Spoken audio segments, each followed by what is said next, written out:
बारे में बताने जा रहा हूँ, जिसने इस पूरे यूनिवर्स को बनाया, पूरी कायनात को बनाया और मनुष्य जाति को बनाया, ताकि हम परमेश्वर से संगति कर सकें, परमेश्वर से बातें कर सकें।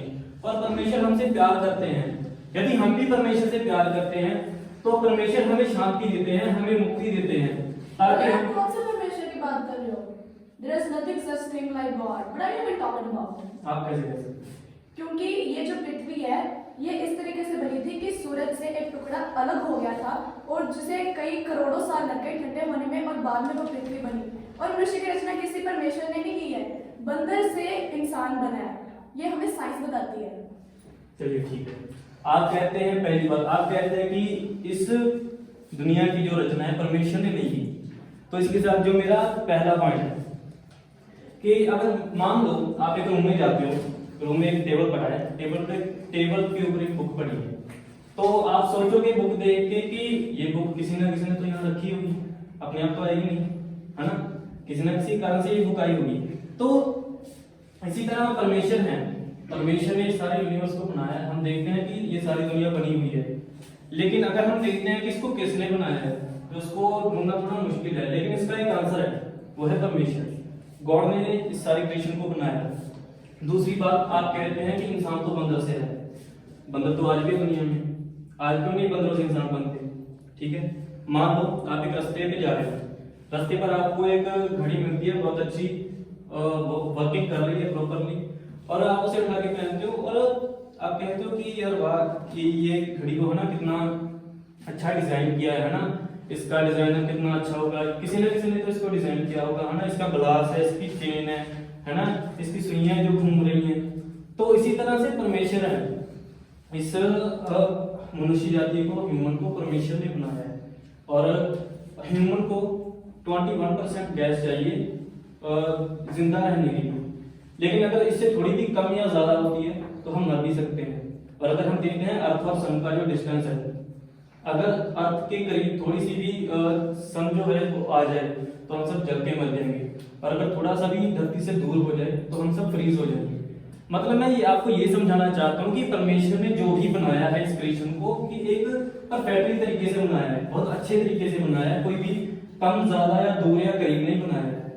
इसको बनाने वाला परमेश्वर है, क्योंकि अगर ये अपने आप बनता तो ऐसे उथल पुथल करके बनता, इतना परफेक्ट कभी नहीं बन सकता।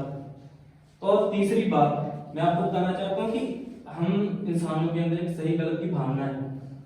मान लो आप पैदा होते हो, आपको कोई ये तो नहीं बताता कि आप ये नहीं कहते कि मुझे सब कुछ पता है, आपको कुछ नहीं पता था जब आप पैदा होते, छोटे होते हो। आपको कोई ना कोई तो बताता है ना, आपके माता पिता, रिश्तेदार, भाई बहन, दोस्त, कोई तो बताता है ये चीज सही है, ये गलत है। मान लीजिए आपने किसी ने कत्ल किया है, तो आपको पता है उसने सही किया है गलत किया है, उसने गलत ही किया है, ठीक है। मान लीजिए कि एक हस्बैंड है, वो तो अपनी वाइफ से बहुत ज्यादा प्यार करता है, कुछ टाइम बाद उसकी जो वाइफ है वो हॉस्पिटलाइज हो जाती है और उसकी हालत इतनी खराब है कि वो मरने की हालत में है। तो उसका हस्बैंड क्या करेगा? वो क्या ये सोचेगा कि मैं दूसरी शादी कर लूं?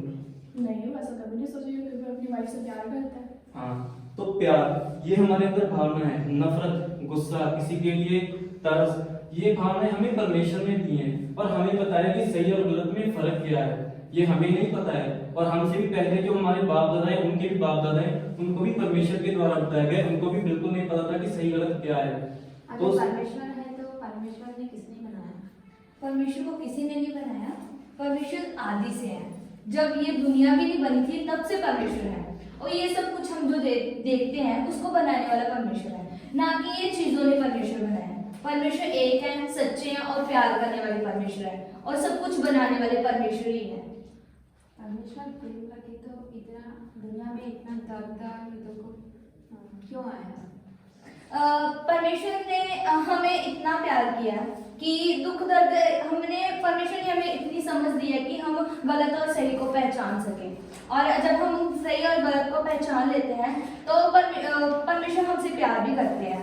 और ये मनुष्य की मेंटालिटी है कि वो क्या सोचे कि मैं सही करूं या गलत करूं। अगर वो गलत करता है तो वो दुख पाता है, अगर वो सही करता है तो वो खुशी पाता है।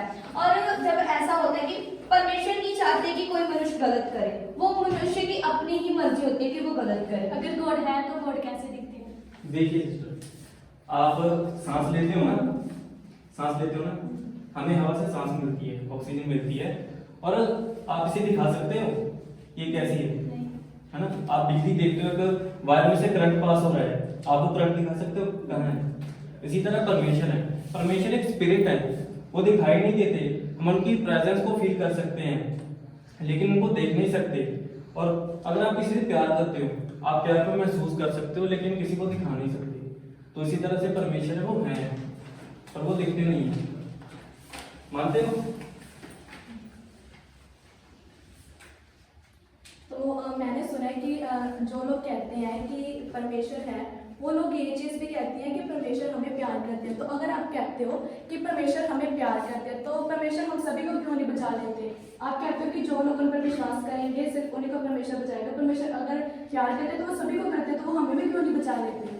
देखिए, परमेश्वर हम सबसे प्यार करते हैं, लेकिन परमेश्वर ने हम सबको एक फ्री विल दी है कि हम उन्हें एक्सेप्ट करें या ना करें। ठीक है, हमारे पास एक फ्री विल है। अभी आप मान लीजिए एक क्लिनिक है, डॉक्टर है ना, उसकी दवाइयों की दुकान है, वो अपने क्लिनिक में वही सभी दवाइयाँ उसके पास अवेलेबल हैं, ठीक है, सबके लिए हैं, लेकिन जो उसके उस दवाई को लेता है ना, उस दवाई को खाता है, हील वही होता है। उसी तरह से परमेश्वर है, मुक्ति सभी के लिए है, वो सबको मुक्ति देते हैं, लेकिन जो उसको एक्सेप्ट करते हैं, जो परमेश्वर को ग्रहण करते हैं, परमेश्वर उनको मुक्ति देते हैं। मानते हो ये बात? हाँ, पर कई बार ऐसा भी तो हो सकता है कि जो डॉक्टर है वो किसी को दवाई ऑफर करे और वो उसके फीवर को ले ना ले। ये तो बिल्कुल बेवकूफ़ी है। अभी आप मान लो आप किसी से प्यार करते हो, ठीक है, अभी आप चाहते हो कि वो भी मुझे प्यार करे, है ना? आप उसे किडनैप करके आप जबरदस्ती नहीं बोलोगे कि तुम मुझे प्यार कर, तुम मुझसे शादी कर, आप नहीं बोलोगे ना। लेकिन अगर आप उसके पास जाओ, उससे बातचीत करो, उसे प्रपोज करो, ठीक है, तो वो उसी की फ्री विल है कि वो हाँ आपको एक्सेप्ट करे या ना करे। इन द सेम वे परमेश्वर भी हमें एक फ्री विल देते हैं कि हम उन्हें एक्सेप्ट करें या ना करें। परमेश्वर हमसे जबरदस्ती नहीं करते, वही सच्चा प्यार है, ठीक है ना? आप अपना टाइम वेस्ट कर रहे हो, हमारा भी टाइम वेस्ट कर रहे हो। अब हम आपकी बातों में कोई भी विश्वास नहीं करते और ना ही हम आपकी बातों का कोई उत्तर देंगे। देखो मेरी बहन, आप भी इन सब बातों से संतुष्ट नहीं हो। मैं आपको एक बात बताना चाहती हूँ कि परमेश्वर आपसे प्यार करते हैं, क्योंकि परमेश्वर ने हम सबके लिए, आपके लिए, मेरे लिए अपने पुत्र को दे दिया था। और उन्होंने जब अपने पुत्र को दिया, वो पुत्र ने हमारे लिए दुख उठाया, वो क्रूस पर चढ़े और बहुत सारा दुख उन्होंने उठाया। जब उन्होंने दुख उठाया, उनको दफना दिया गया और वो तीसरे दिन मुर्दों में से भी जी उठे। और वो हमसे सच्चा प्यार करते थे, परमेश्वर ने इसीलिए अपने बेटे को भेजा। आजकल कोई ऐसा पिता नहीं है कि जो अपने बेटे को किसी के लिए भेजे। वो परमेश्वर हमसे प्यार करते थे, उन्होंने इसीलिए अपने बेटे को भेज दिया। और जब हम परमेश्वर ने अपने बेटे को हमारे लिए दे दिया, ऐसा कोई भी जन नहीं है, धार्मिक कोई भी पर्सन नहीं है जो तीसरे दिन मुर्दों में से जी उठा हो। बहुत सारे लोग, सैकड़ों लोग इस चीज की गवाही देते हैं कि यीशु मसीह जी उठा है और वो आज भी जिंदा है और हमें प्यार करता है। अगर हम उस पर विश्वास करेंगे और हम अनंत जीवन पाएंगे। ब्रदर, मैं अपनी सारी जिंदगी इस चीज़ को रिजेक्ट करके रही कि परमेश्वर जैसी भी कोई चीज़ होती होगी, पर आज जो मेरे दिल में है उस चीज़ को मैं रिजेक्ट नहीं कर सकती। जो बातें आपने मुझे बताई उससे सचमुच मुझे ये महसूस हुआ कि सच में इस सृष्टि को बनाने वाला, मुझे बनाने वाला कोई है जिसने मेरे अंदर भावनाएं और ये सोच और मोरल्स डाले। देखिए, परमेश्वर सबसे प्यार करते हैं और वो भी चाहते हैं कि आप भी उनके साथ स्वर्गराज में दाखिल हों। जैसे कि बाइबल में रोमन्स चैप्टर 3 उसकी 23 वर्ष में लिखा है कि सबने पाप किया और उसकी महिमा से पीछे रह गए। लेकिन कहानी सिर्फ यही खत्म नहीं होती कि अगर हम रोमन्स चैप्टर 10 उसकी 9 वर्ष देखते हैं तो वहाँ पर वचन कहता है कि यदि हम अपने मुंह से इकरार करें कि कहें कि परमेश्वर यीशु ही मसीह है, तो परमेश्वर क्या करते हैं, हमारे विश्वास को एक्सेप्ट करते हैं और हमारा उद्धार पक्का हो जाता है।